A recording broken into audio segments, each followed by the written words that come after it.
Good morning. So ayan men, may dadalhin tayong unit ngayon. Pupunta tayo ng HPG Highway Patrol sa may Mirasol sa Cubao. So dadalhin natin tong Honda Jazz natin na 2018, yung kulay pula. So may nakapuso na dito men. So for release na to, so kailangan natin dalhin doon para may stencil. So may nakapuso na dito. So pinasok ng financing to. So ang bilis ng ang bilis ng process. So hindi ako nagkakamali, Wednesday ito. Wednesday lang last week to sinimulan. So ngayon Monday. So na-approve na kaagad. Ang bilis ng approval talaga. So sa Global Dominion pinasok to. So dali na natin ng HPG para po release na to mamaya. Kaya lang medyo di maganda panahon. Sana di bumuhos ang malakas. Hindi may stencil kaagad to kapag umuulan.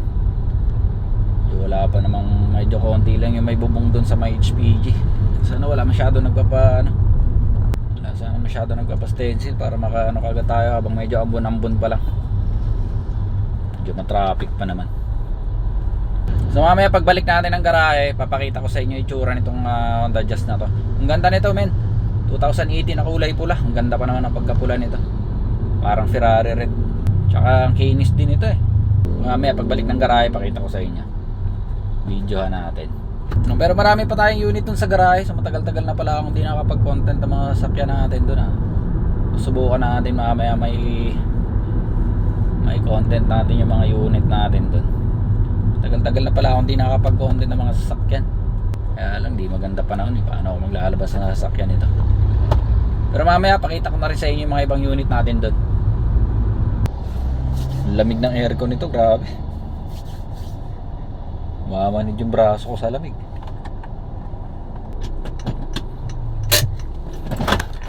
So dito na tayo. Kaya alam parang puno. Ang dami yata nagpapa-HPG. Tahan na lang natin si boss dun. So nandito na tayo. Kaya lang malayo ako nakapag-park kasi loaded dun. Yan, dyan sa may emergency response. Kaya lang loaded eh. So madali lang stencil to kasi nakalitaw lang yung engine nito. Kita ba? Yan, madali lang stencil to, nakalitaw lang yung engine number, dali lang dukutin. Tapos yung chassis naman ito, dali lang din kasi nandito lang. So mabilis lang to. So dito na rin si boss yung mag-stencil. Unahin nyo nga muna tong chassis natin kasi medyo mainit pa yung makina. Para medyo lumig-lumig pa ng konti.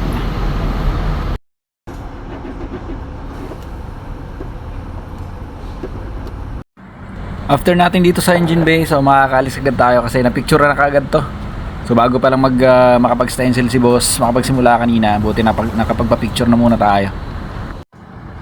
Yan, so ito na yung dala-dala natin kanina ng Honda Jazz, dinala natin ng HPG. So ikutan natin ng konti. So ang ganda ng pagkapula nito. So ang kinis ng body nito men, so very minimal hairline scratches. Makinis na makinis. Yan, so nakapalit na rin ng mags nito. So body, wala ka masyadong pinta sa body nito. 2018 model. So pati sa likod nito napaka-pogi ng dating. Napaka-sleek ng design. Isa rin to talaga sa mga gusto kong kotse. Hatchback. So kinis din dito niyan. Check natin yung loob. So naka leather seat. Hindi leather seat cover lang yan. Hindi talaga mismo yung po. Seat cover lang. So ang ganda rin ng mating. So hanggang dito sa likod niya kompleto mating. Pati yung seat cover niya naka leather. So hindi inis din tingnan. So kita mo naman yung sidings yan. Walang kagas-gas-gas-gas. Napakalinis. Kabilang side tayo. Siyempre ganun din ditong side.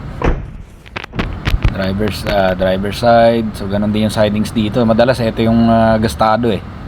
Pero napakakinis din yan. So pati upuan. So lalo na yung dashboard. Napakakintab, napakakinis, napakalinis. Napakaliwalas tingnan. So waiting na lang to dun sa kliyente. Sa nakapuso nito.